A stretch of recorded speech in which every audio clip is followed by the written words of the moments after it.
Bismillahirrahmanirrahim. Assalamualaikum warahmatullahi wabarakatuh.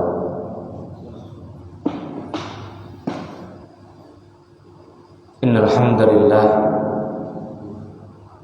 nahmaduhu wa nasta'inuhu wa nastaghfiruh wa na'udzu billahi min shururi anfusina wa min sayyiati a'malina. Man yahdihillahu fala mudilla lahu wa man yudlil fala hadiya lahu wa asyhadu an la ilaha illallah wahdahu la syarika lahu wa asyhadu anna Muhammadan abduhu wa rasuluh. Qala Allah ta'ala fi kitabihil karim yusi bittaqwa ya ayyuhalladzina amanu taqullaha haqqa tuqatih wa la tamutunna illa wa antum muslimun. Ya ayyuhan nasu taqu rabbakum alladzi khalaqakum min nafsin wahidah wa khalaqa minha zawjaha wa batha minhuma rijalan katsiran wa nisaa'a wattaqullaha alladzi tasaaluna bihi wal arham inna Allaha kana 'alaikum raqiba. Ya ayyuhalladzina amanu taqullaha wa qulu qawlan sadida yuslih lakum a'malakum wa yaghfir lakum dhunubakum wa may yuti'illaha wa rasulahu faqad faza fawzan 'azima. Amma ba'd, fa inna asdaqal kalami kalamullah wa khairal hadi hadi Muhammadin sallallahu alaihi wasallam wa syarrul umuri muhdatsatuha fa inna kulla muhdatsatin bid'ah wa kulla bid'atin dhalalah wa kulla dhalalatin finnar.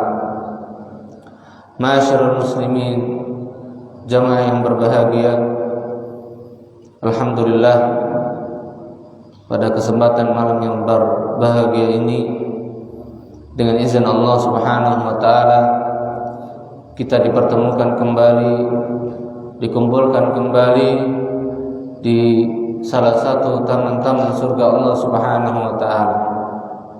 Yang mudah-mudahan di dalamnya kita diberikan kebaikan, keberkahan yang sangat banyak oleh Allah Subhanahu wa taala, dengan keberkahan hidup di dunia dan juga di akhirat. Karena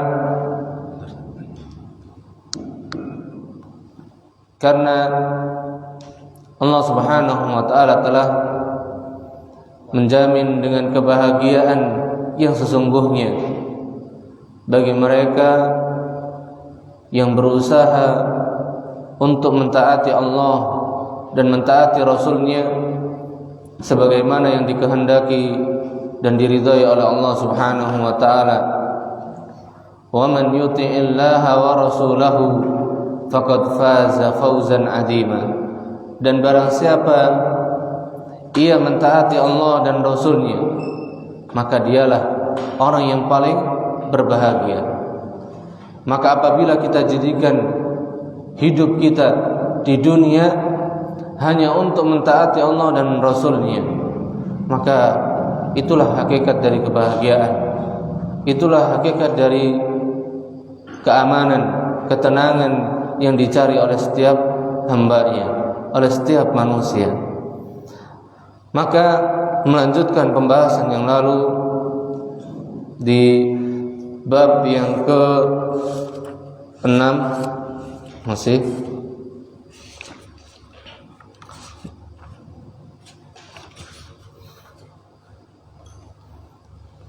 yaitu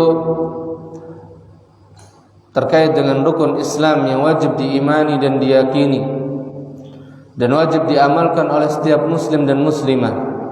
Maka rukun yang pertama adalah syahadatu an la ilaha illallah wa anna Muhammadan Rasulullah. Persaksian bahwasanya tidak ada ilah yang hak, tidak ada ilah yang benar melainkan hanya Allah, yang dengannya kita hanya memberikan ibadah kita kepada Allah Subhanahu wa taala, dan bahwasanya Muhammad sallallahu alaihi wasallam adalah utusan Allah Subhanahu wa taala, yang dengannya kita hanya menjadikan panduan, panutan kita, tokoh, contoh dalam kita beragama Islam adalah Nabi kita Muhammad sallallahu alaihi wasallam saja, bukan yang lainnya. Maka kesaksian merupakan satu rukun.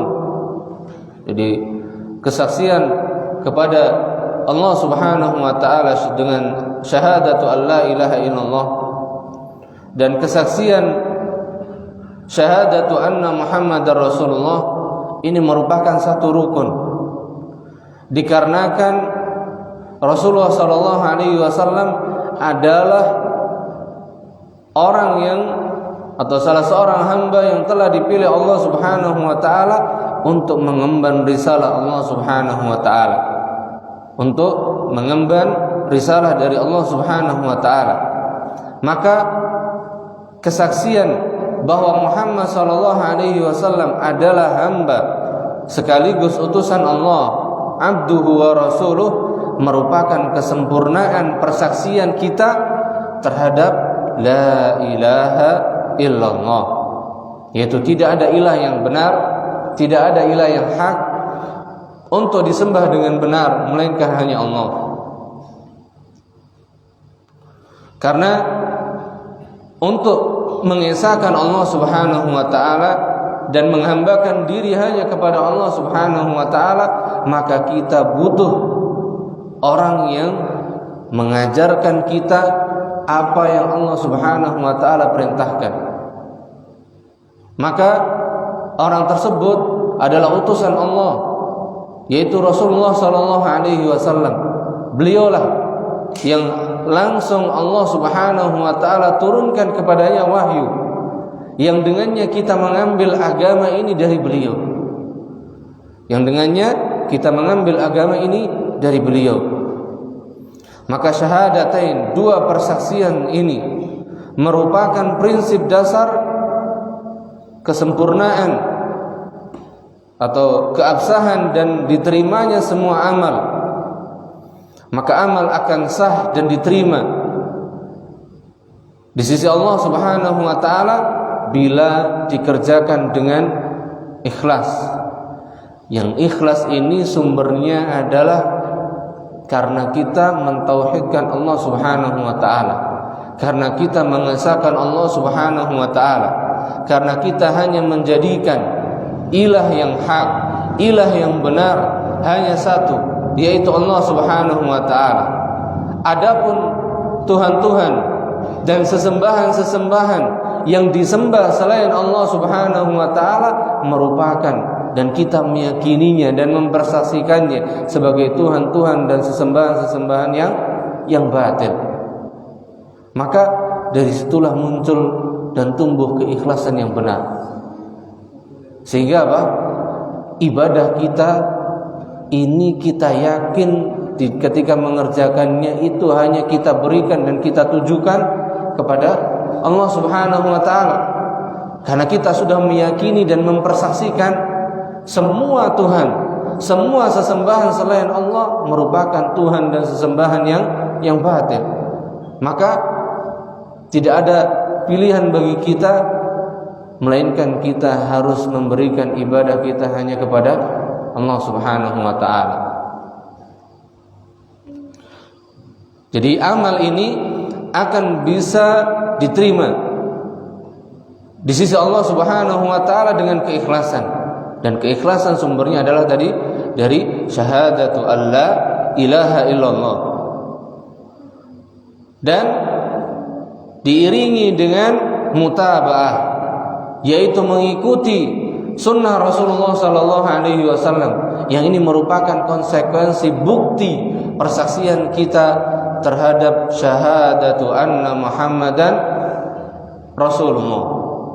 Kita mengakui bahwasanya satu-satunya petunjuk bagi kita di dalam kita beribadah kepada Allah, di dalam kita mengesahkan Allah, hanya mengikuti petunjuk Rasulullah sallallahu alaihi wasallam dan bukan selain beliau, bukan manusia yang lainnya.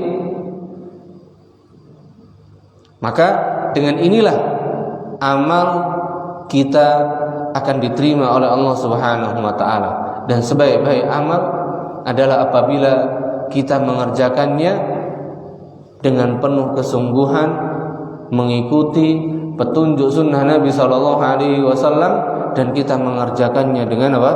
Dengan penuh keikhlasan, dengan penuh tauhid, mengesahkan Allah Subhanahu wa taala dengan benar. Maka ikhlas karena Allah merupakan realisasi dari syahadat la ilaha illallah.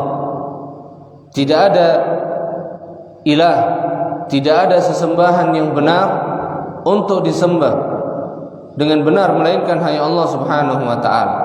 Sedangkan mutaba'ah atau ittiba, mengikuti sunnah Rasulullah sallallahu alaihi wasallam, merupakan wujud dari realisasi atas persaksian kita kepada Rasulullah sallallahu alaihi wasallam, atas persaksian kita bahwasanya Muhammad sallallahu alaihi wasallam adalah hamba dan Rasul Allah Subhanahu wa taala. Maka faedah terbesar dari rukun Islam yang pertama, yaitu syahadatu alla ilaha illallah wa anna Muhammadan Rasulullah, yaitu adalah membebaskan hati dan jiwa dari penghambaan kepada makhluk. Faedah terbesar dari syahadat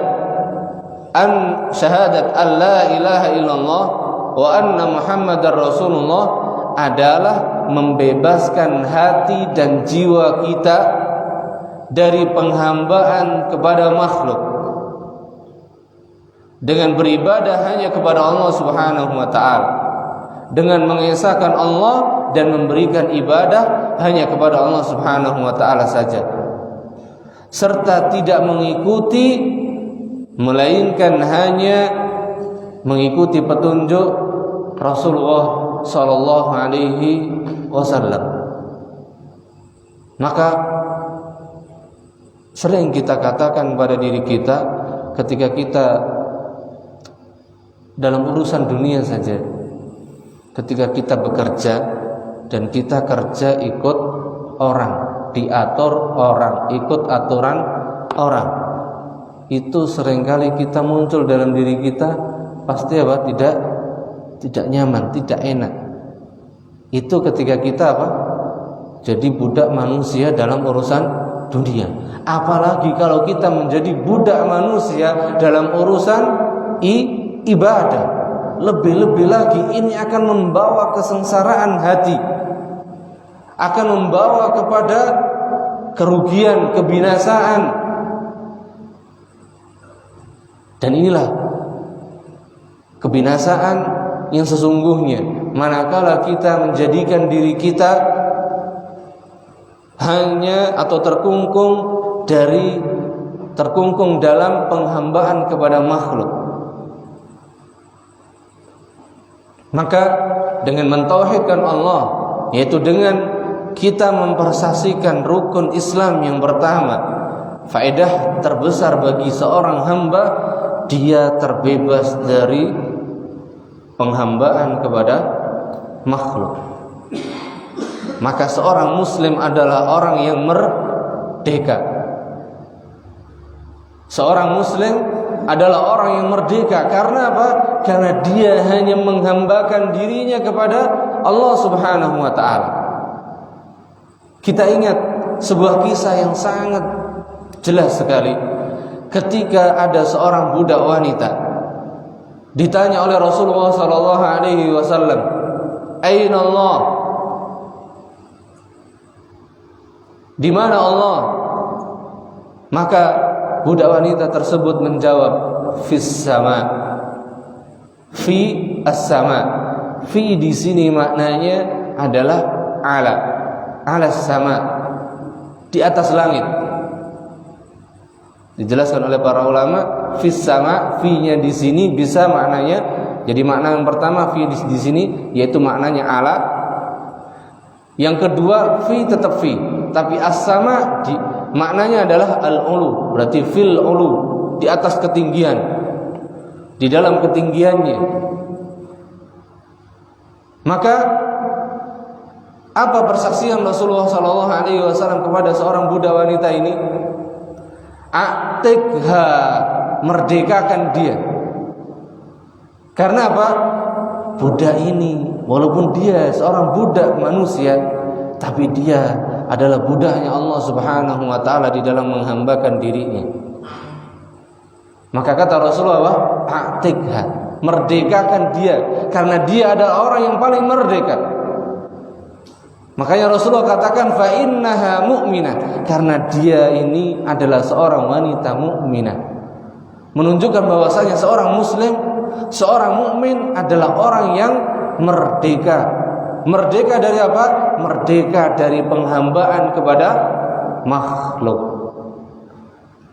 Dan itulah makna merdeka, arti merdeka yang sesungguhnya. Manakala kita bisa menjadikan diri kita itu terbebas dari apa? Penghambaan kepada makhluk. Maka barang siapa yang menjadikan dirinya, hatinya, jiwanya hanya tunduk, taat, pasrah hanya kepada Allah Subhanahu wa taala, maka dia adalah seorang mukmin. Dia adalah seorang muslim.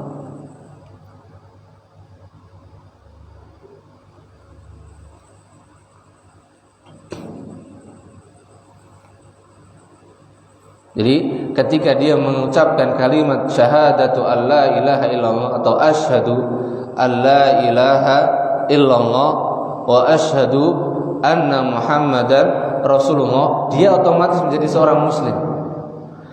Dan ketika dia memahami bahwasanya dengan dia mengucapkan asyhadu alla ilaha illallah wa anna Muhammadar Rasulullah, yang ada di dalam hatinya, dan dia meyakini dengan sebenar-benarnya, dia meyakini bahwasanya dirinya hanya menghambakan diri kepada Allah Subhanahu wa taala, tunduk patuh pasrah hanya kepada Allah Subhanahu wa taala, maka dia adalah seorang mukmin.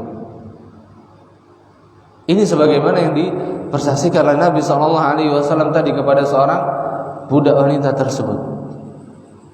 Maka ini faedah yang paling besar dari syahadat atau rukun Islam yang pertama ini, dari dua kalimat syahadat ini. Kemudian yang kedua tadi disebutkan bahwasanya kita dengan syahadat ini membebaskan diri atau terbebas dari mengikuti, melainkan hanya kepada apa? Rasulullah SAW. Kita tidak menjadikan panutan, tauladan di dalam kita beragama Islam, melainkan hanya mengikuti siapa? Rasulullah SAW.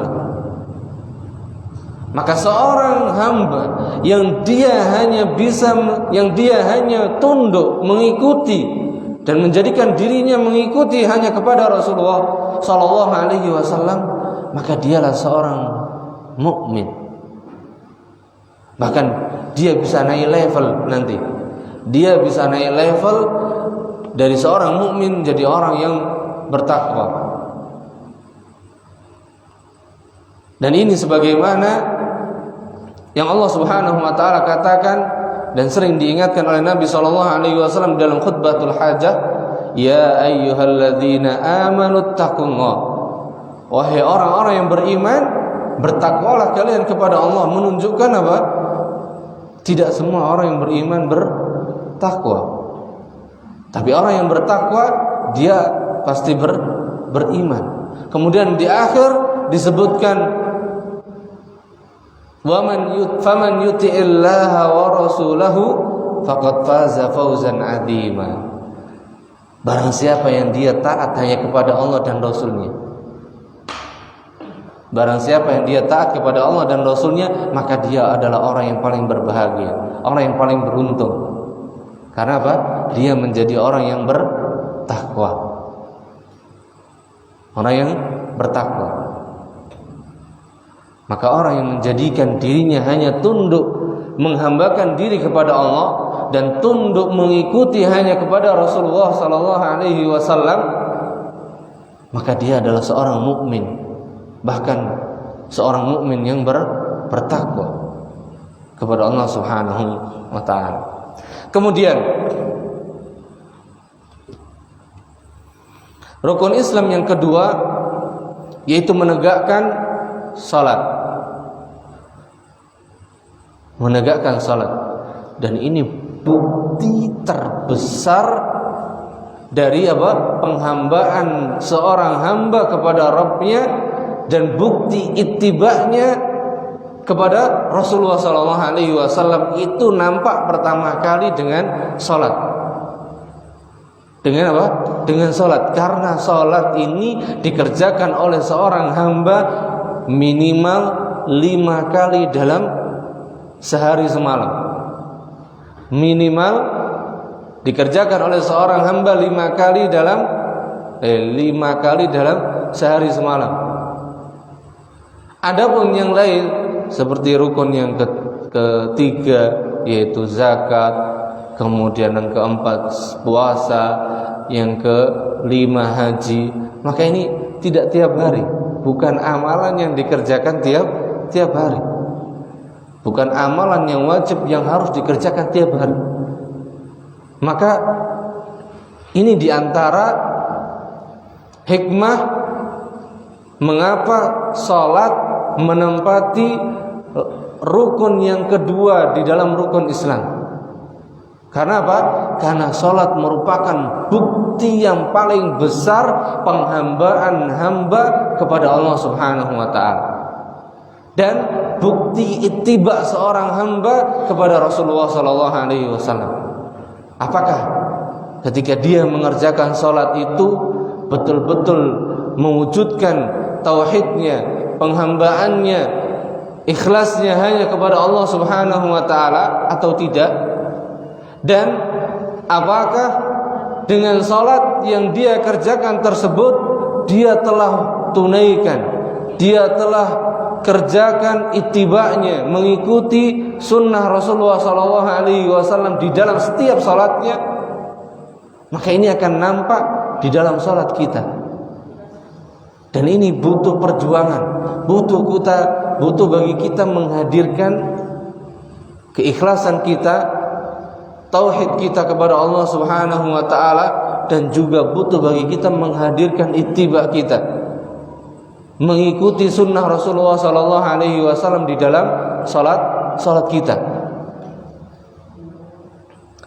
Yang artinya beribadah kepada Allah dengan melaksanakan salat wajib yang 5 waktu secara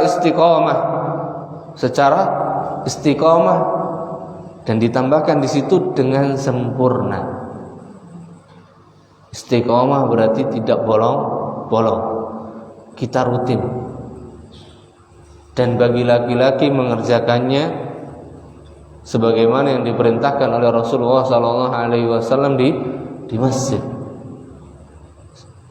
Jadi kita istiqomah menjalankannya di masjid berjamaah kecuali ketika ada uzur. Dan kita mengerjakannya dengan sempurna.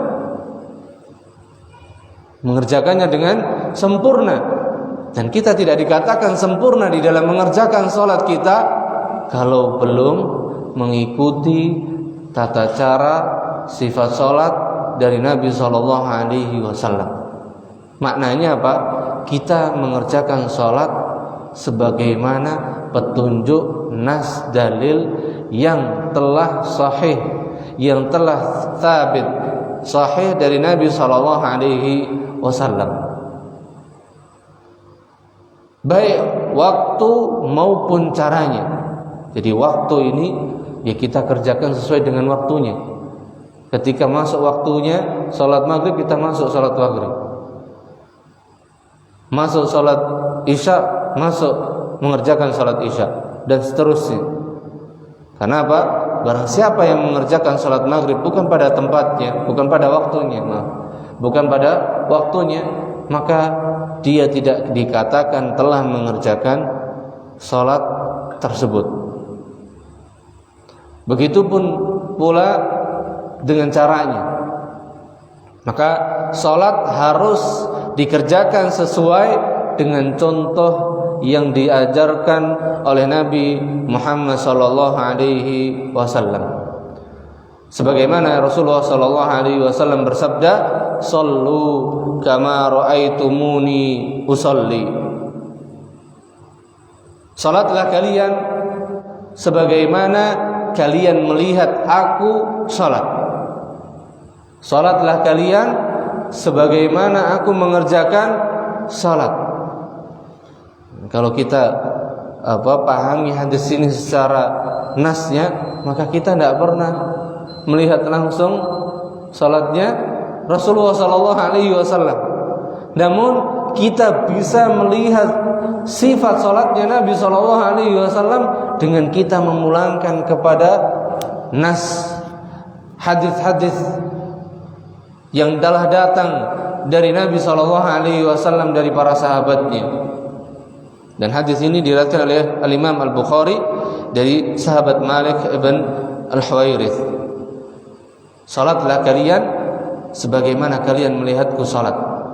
Dan siapa yang dia memberikan perhatian dengan salatnya, sekecil apapun bentuk sunnah yang dicontohkan oleh Nabi sallallahu alaihi wasallam, maka Allah akan ajarkan dia seluruh salatnya, seluruh tata cara salat yang diajarkan oleh Rasulullah sallallahu alaihi wasallam. Maka Allah akan mudahkan dia memahaminya sedikit demi sedikit sampai sempurna. Namun barang siapa yang dia tidak memiliki perhatian untuk memperbaiki dan berusaha mengikuti sunnah Nabi sallallahu alaihi wasallam, maka Allah pun tidak akan pernah jadikan dia perhatian dengan salatnya. Sehingga apa?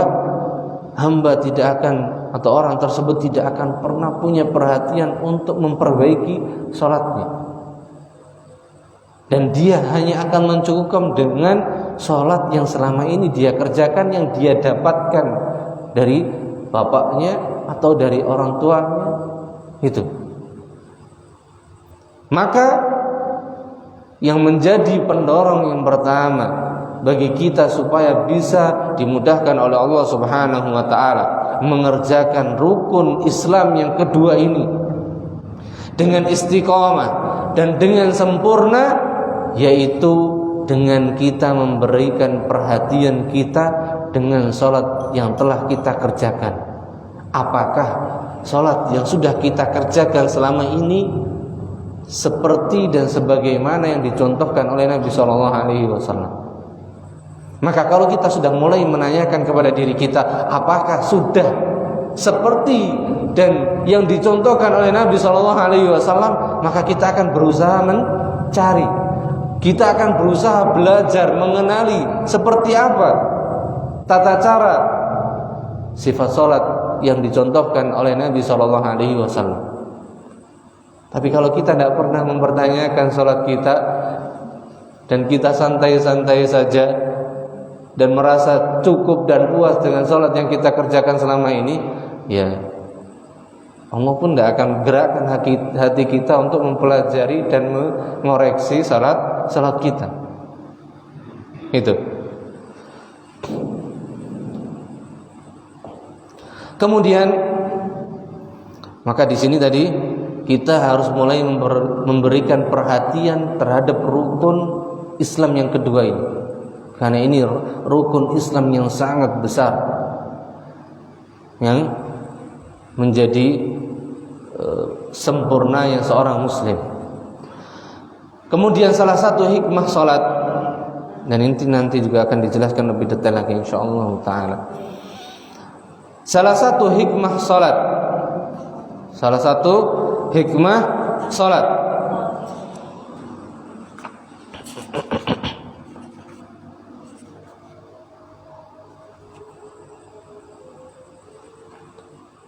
adalah mendapatkan kelapangan dada, ketenangan hati, Jadi dada seorang hamba akan menjadi lapang. Itu dengan salat. Hati akan semakin tenang dan tidak dijadikan oleh Allah gundah, galau.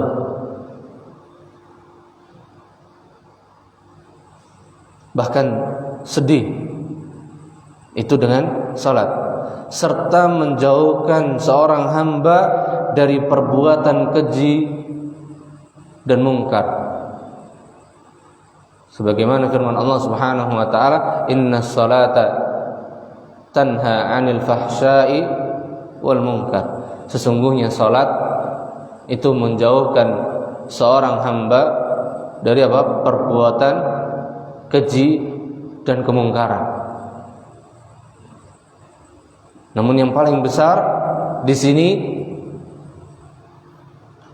yaitu barang siapa yang dia mengerjakan salat, menunaikan salat sebagaimana yang diperintahkan oleh Allah Subhanahu wa taala dan sebagaimana yang dicontohkan oleh Rasulullah sallallahu alaihi wasallam, maka Allah Subhanahu wa taala akan jadikan ketenangan di dalam hatinya. Sebagaimana ini yang dikatakan oleh Rasulullah sallallahu alaihi wasallam, di mana beliau mengerjakan suatu hari mengerjakan salat malam sampai tatawarat qadamah, pecah-pecah kakinya. Sampai pecah-pecah kakinya, bengkak. Maka istri beliau Ummul Mukminin Aisyah radhiyallahu taala anha mengatakan kepada beliau, "Kenapa engkau, wahai Rasulullah, engkau adalah orang yang telah diampunkan dosanya. Mengapa pula engkau sampai mengerjakan salat seperti ini? Kenapa pula apa? Engkau mengerjakan salat sampai seperti ini?" Dan di sini menunjukkan bahwasanya salat yang dikerjakan oleh Rasulullah sallallahu alaihi wasallam adalah sesempurna-sempurna salat. Salat yang paling sempurna yang dikerjakan oleh Nabi sallallahu alaihi wasallam. Dan inilah yang tadi diperintahkan oleh beliau. Shallu kama raaitumuni usolli. Salatlah kalian sebagaimana kalian melihat aku salat. Maka Nabi sallallahu alaihi wasallam menjawab dengan perkataan istrinya tersebut dengan jawaban yang sangat mulia, sangat agung, yang sangat tinggi, menunjukkan kesempurnaan penghambaan seorang hamba yang paling tinggi kepada Allah Subhanahu wa taala. Yang dimana beliau katakan, "Afala akunu 'abdan syakura?" Apakah aku tidak boleh menjadi seorang hamba yang bersyukur? Maka seorang yang bersyukur berarti apa? Semakin tinggi nilai ibadahnya, semakin memperbaiki nilai kualitas ibadahnya kepada Allah Subhanahu wa taala. Itulah hakikat dari makna syukur. Maka barang siapa di antara kita yang ingin menjadi seorang hamba yang betul-betul bersyukur, maka lihatlah Rasulullah sallallahu alaihi wasallam. Contohlah bagi kita Rasulullah sallallahu alaihi wasallam. Maka beliau adalah seorang sosok yang paling bersyukur di antara hamba-hamba Allah Subhanahu wa taala. Dan wujud syukur ini beliau wujudkan dengan apa? Penghambaan yang total, penghambaan yang sempurna. Dan di dalam riwayat yang lain disebutkan bahwasanya Nabi sallallahu alaihi wasallam mengatakan, "Faju'ilat qurratu 'aini fis shalah." Allah Subhanahu wa taala jadikan ketenangan di dalam hatiku pada saat ketika aku mengerjakan apa? Salat. Dijadikan ketenangan hatiku ketika aku berada di dalam salat. Maka inilah yang perlu kita cari di dalam salat-salat kita. Kita salat, kita mendapatkan ketenangan. Kita salat, Kita mendapatkan kebahagiaan. Kita bahagia manakala kita sholat. Kita tenang manakala kita sholat. Bukan sebaliknya, sholat malah semakin galau, sholat semakin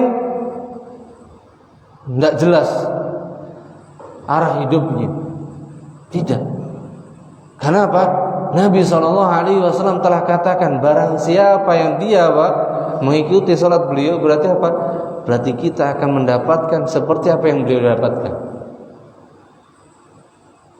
Karena beliau telah mengatakan, Allah Subhanahu wa ta'ala telah jadikan penyejuk pandanganku, ketenangan hatiku itu ketika aku berada dalam kondisi apa?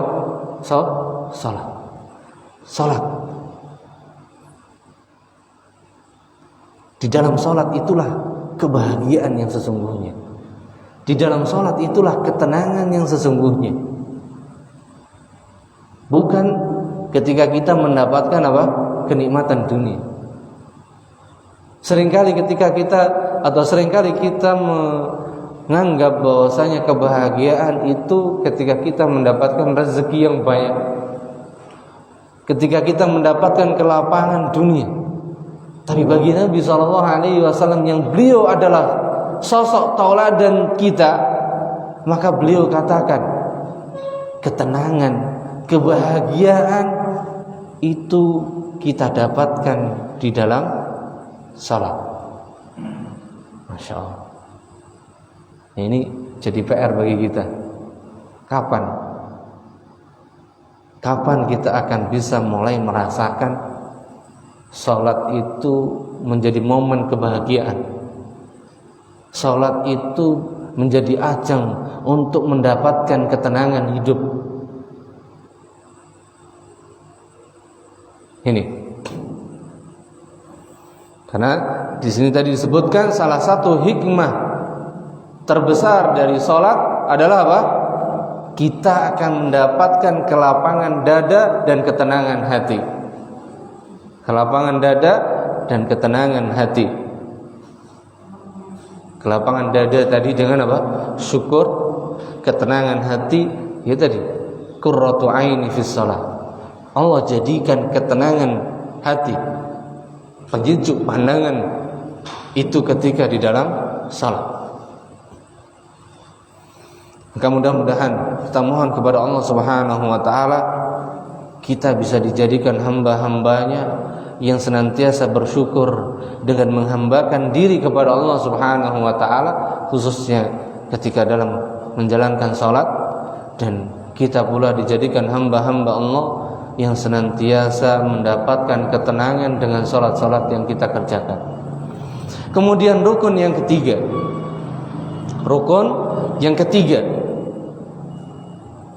wa itaiz zakah, membayar zakat,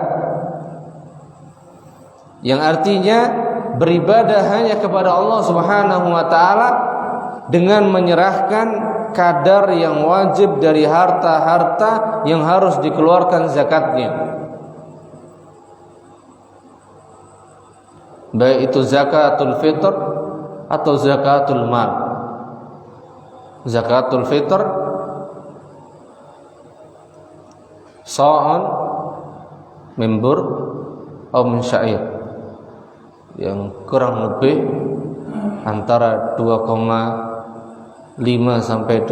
sampai mendekati angka 2,7 atau 2,8 kilo. Adapun zakatul mal maka tergantung hartanya, bisa berupa emas dan perak,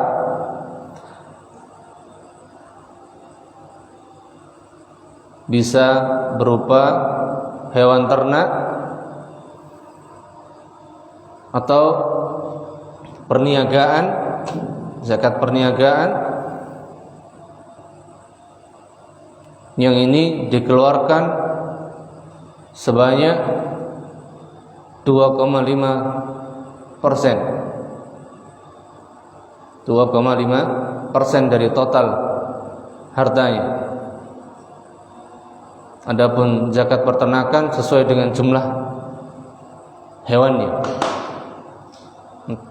Kambing ada hitungannya sendiri, kemudian sapi dan juga unta.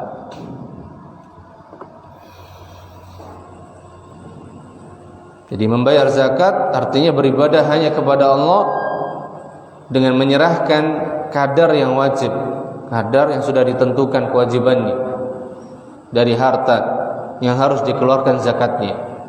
Ini makna zakat atau makna membayar zakat. Dan salah satu hikmah membayar zakat adalah membersihkan harta. Hikmah membayar zakat membersihkan harta. Berarti menunjukkan bahwasanya harta yang kita miliki itu harus disucikan dan mensucikannya dengan zakat apabila telah mencapai nisabnya. Apabila telah mencapai nisabnya.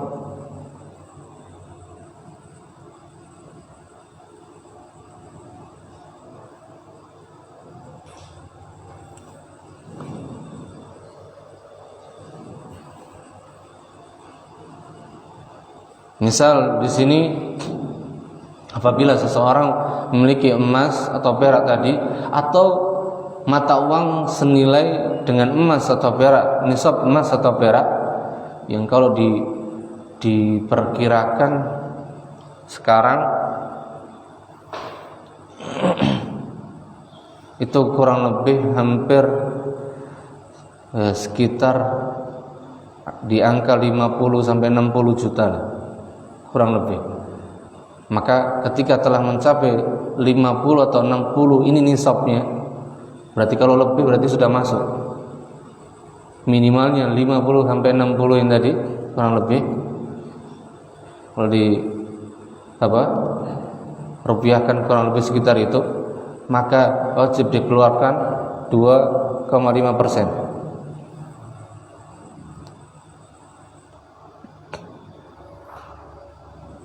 Dan 2,5% ini banyak apa sedikit?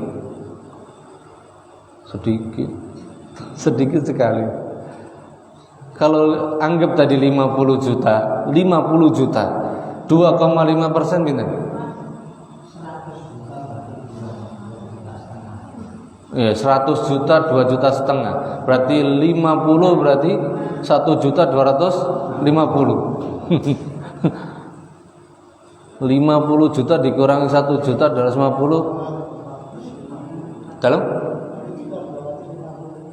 lagi 1.250.000 itu kan 50 juta dikurangi 1.250.000 sisa berapa?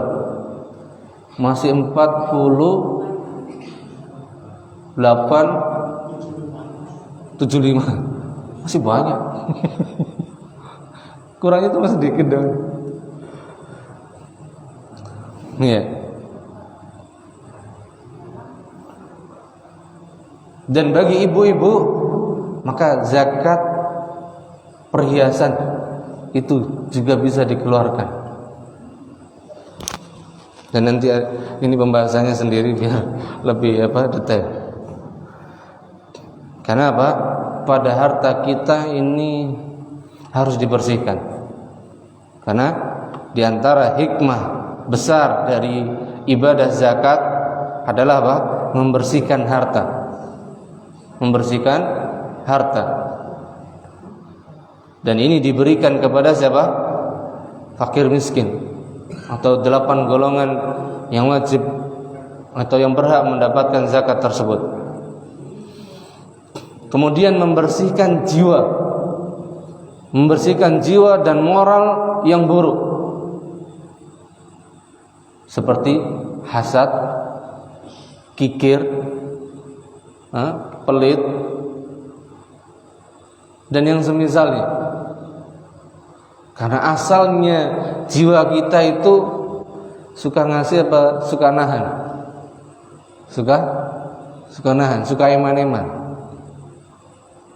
Maka dengan zakat membersihkan jiwa dari sifat tersebut.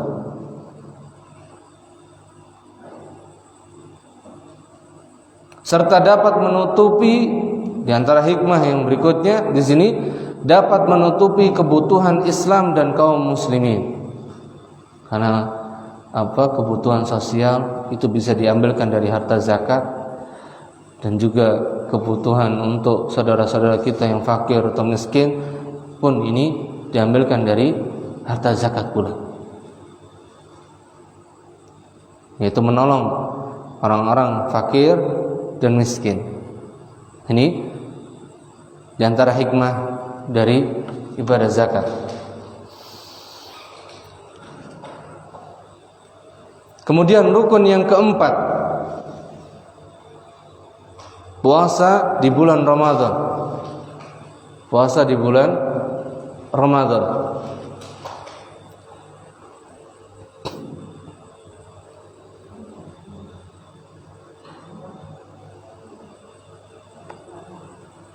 Dan zakat dan puasa ini adalah ibadah yang dikerjakan. Kalau yang zakat tadi ada yang tahunan, ada yang tidak tahunan. Seperti zakat pertanian itu tidak tahunan. Zakat pertanian itu dikeluarkan ketika panen, tidak harus nunggu setahun. Makanya dia masuk rukun ketiga. Adapun rukun yang keempat ini murni tahunan, dikerjakannya setahun sekali, yaitu shaum Ramadan, puasa di bulan Ramadan, yang maknanya beribadah hanya kepada Allah Subhanahu wa taala dengan cara meninggalkan makan, meninggalkan minum, dan meninggalkan perkara-perkara yang membatalkan, seperti bercampur suami istri atau jima dan hal-hal yang dapat membatalkannya, dan perkara-perkara yang dapat membatalkannya dari sejak terbit fajar, yaitu waktu subuh, sampai terbenam matahari. Sejak terbit fajar, yang itu ditandai dengan masuknya waktu subuh, sampai terbenam matahari, yaitu masuk waktu maghrib. Ini puasa di bulan Ramadan.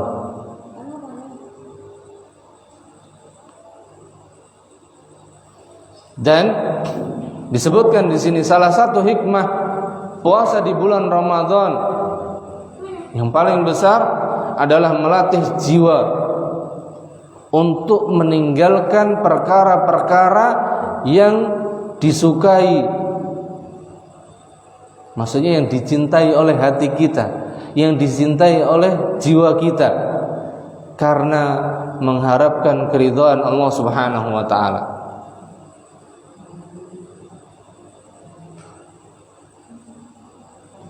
Kalau zakat tadi membersihkan harta dan jiwa, adapun puasa ini melatih jiwa itu setelah bersih, dia dilatih dengan apa? Meninggalkan apa yang dia cintai untuk mendapatkan kecintaan dan keridhaan Allah Subhanahu wa taala. Karena jiwa kita ini butuh dilatih. Maka di sini menunjukkan bahwasanya apa? Untuk mendapatkan kecintaan dan keridhaan Allah, kita harus sering-sering latihan dan harus berusaha dan melatih diri.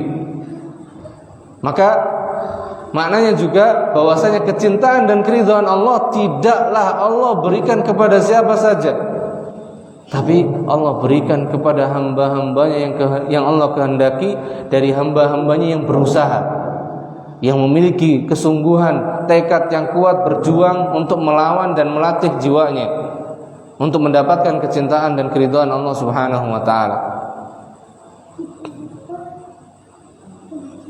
Kemudian rukun yang kelima, yang terakhir, yaitu wa hajjul baiti liman istata'a ilaihi sabila, berhaji ke Baitullah bagi yang dimudahkan atau diberikan kemampuan untuk melaksanakannya. yaitu beribadah hanya kepada Allah Subhanahu wa taala dengan menuju Al-Baitul Haram, yaitu Ka'bah, untuk melaksanakan syiar atau manasik haji. Sebagaimana firman Allah Subhanahu wa taala, "Walillahi 'alan nasi hajjul baiti man istata'a ilaihi sabila." Mengerjakan haji merupakan kewajiban atas manusia kepada Allah Subhanahu wa taala, yaitu bagi orang yang diberikan kesanggupan untuk mengadakan perjalanan ke Baitullah, yaitu bagi orang yang diberikan kesanggupan mengadakan perjalanan ke Baitullah dari sisi harta dan juga kemampuan fisik. Karena haji ini butuh harta dan jiwa, menggabungkan harta dan jiwa. Maka kata Allah Subhanahu wa taala, "Wa man kafara," barang siapa yang mengingkari kewajiban haji, fa innallaha ghaniyun 'anil 'alamin, maka sesungguhnya Allah maha kaya dari semesta alam. Allah tidak butuh dengan semesta alam ini. Allah berdiri sendiri. Allah maha kaya.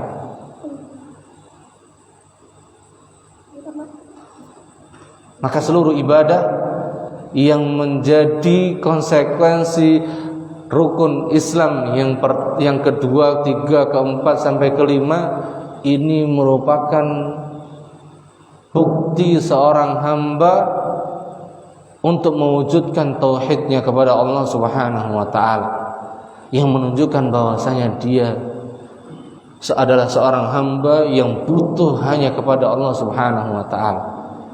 Karena seorang yang butuh, dia akan berusaha melaksanakan, dia akan berusaha dengan sesungguhnya menjalankan apa yang diperintahkan, menjalankan apa yang dicintai dan diridai oleh Allah Subhanahu wa taala. Maka hikmah dari rukun yang kelima ini salah satunya adalah melatih jiwa untuk mengerahkan segala kemampuan harta, kemampuan jiwa, kemampuan fisik, agar tetap taat kepada Allah Subhanahu wa taala. Oleh karena itulah haji merupakan salah satu macam dari jihad fi sabilillah.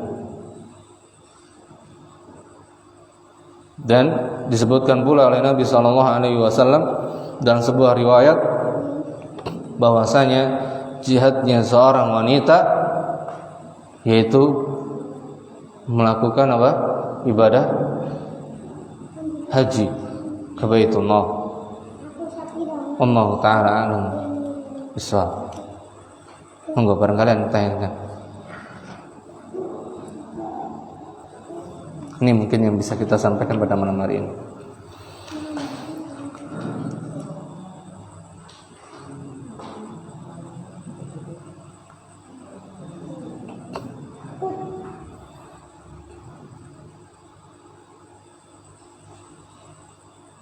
Maka mudah-mudahan Allah Subhanahu wa taala jadikan kita menjadi hamba-hamba yang siap berkorban, berjuang untuk menjadi hamba-hamba Allah Subhanahu wa taala. Karena apabila kita tidak mengorbankan dan mengerahkan usaha kita untuk menjadi hamba Allah Subhanahu wa taala yang sesungguhnya, maka kita akan menjadi hamba selain Allah. Kita akan menjadikan diri kita menjadi apa? Hamba dari hamba selain Allah, menjadi budak selain Allah Subhanahu wa taala, akan menghambakan diri kepada selain Allah. Maka tidak ada jalan melainkan apa? Kita harus mengerahkan usaha dan upaya kita agar kita menjadi hamba Allah Subhanahu wa taala yang sesungguhnya. Wassallallahu ala nabiyyina Muhammad. Subhanakallahumma bihamdik asyhadu an la ilaha illa anta astaghfiruka wa atubu ilaik. Wassalamualaikum warahmatullahi wabarakatuh.